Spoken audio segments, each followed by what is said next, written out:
So speed to lead simply means that the amount of time that's elapsed between when a lead comes in and when a lead is followed up with is completely determinant on whether that person gets on your schedule or not.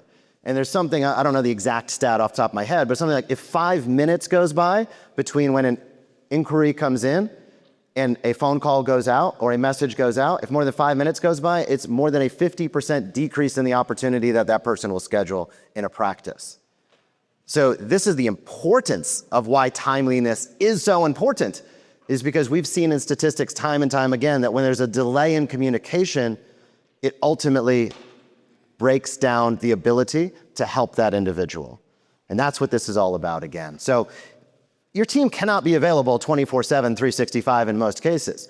So utilizing technology is critical because this is not about putting more work on your team. This is not about replacing your team. It's about enhancing their ability, I'll say again, to be knee-to-knee, heart-to-heart with these individuals. I love I'll give you an example. In a busy practice, which is great, often the phones can be going quite a bit. There's probably people in here that get hundreds of phone calls per week into their front desk of their practice.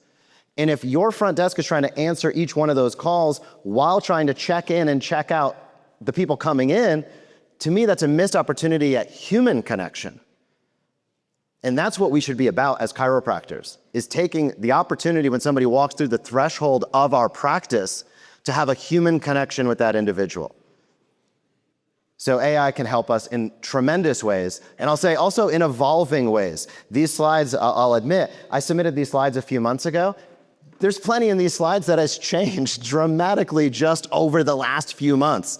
This is, I'm going to say, the bleeding edge, the cutting edge of what we're going to discuss today. So things are rapidly changing. Who here has ever heard a call agent or tested one in the past? Great. How long ago was it? Months, years? Months, days, years. Okay. So 2 years ago, they were pretty whack. Like, they did not sound good. There was a tremendous amount of latency. It did not sound human. It sounded like a robot, right? And also, I want to be clear, all of us have had the experience calling a business. Many times it's like an airline or a credit card company where you hit like a phone tree or a bot and you're like, this is the worst customer experience possible. So number one, I appreciate you all coming today to learn about why this is different and how this is different. But this is the difference between a bot and AI. A bot basically is a yes, no. It's binary, if this, then that. So it's limited in its ability. And a call tree, of course, everybody knows what a call tree is, does its own thing. When AI is working its best, it is accessing the knowledge of your practice, your website, whatever you feed into it, and then dynamically being able to interact with the person on the phone in this case and answer the questions appropriately. So it should be a far better experience, not a worse experience.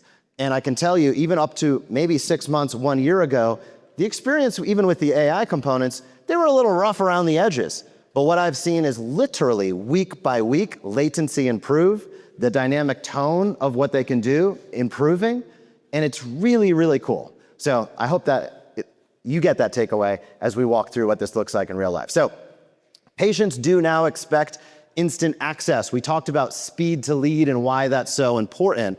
And it really is about, again, being on their timelines. Nights, weekends, lunch hours. I'm going to say speed beats perfection. Nothing's perfect. And even on the example that we go through today, you might say, ooh, that's just not exactly 100%. It might not be 100%, but man, if we can get 80%, 90%, and ultimately increase our ability to connect with people, I think we're doing the right thing. So a couple docs here highlighted 20% of calls after hours. I've talked with some other individuals that run EHR companies, things like that. They monitor some of this, and we've seen up to 75%. It depends on your hours. It depends upon where you live. But the bottom line is there's a lot of calls that come in when you're not able to answer the phone. And every one of those is a potential missed opportunity to be able to help somebody. 60% of patients give up after one unanswered call. That is a pretty rousing statistic in my mind. So it emphasizes the importance of ensuring that you do have your calls answered. So again, AI does not replace, as my business partner in the back, Jason Deitcher, said, this is about being a human doctor. This is about being human, but allowing technology to do its work as well. It's not about replacing anybody. It's about enhancing your team's ability to connect with individuals. So removing repetition, preserving human energy so that they can be more present with the people walking through your front door, improving consistency. This has probably never happened to anybody in this room, but have you ever coached or trained a new hire in your practice and then gone back a few months later and saw the difference between how you coached and trained and what was happening? It just happens. That's like normal. It's totally normal. That's why coaching and training is so important in your practice, but that's totally normal. The beautiful part about AI is you can teach it and do guardrails, and ultimately every time it learns and gets better. It doesn't fall away from the train tracks. The train tracks get tighter. And that's so, so powerful, and I think it should not be overlooked that ultimately this enables you to be more efficient, to be better consistency, and ultimately, again, free your team for real connection. So there's a stat from Gartner that 70% of patients expect a digital self-service option.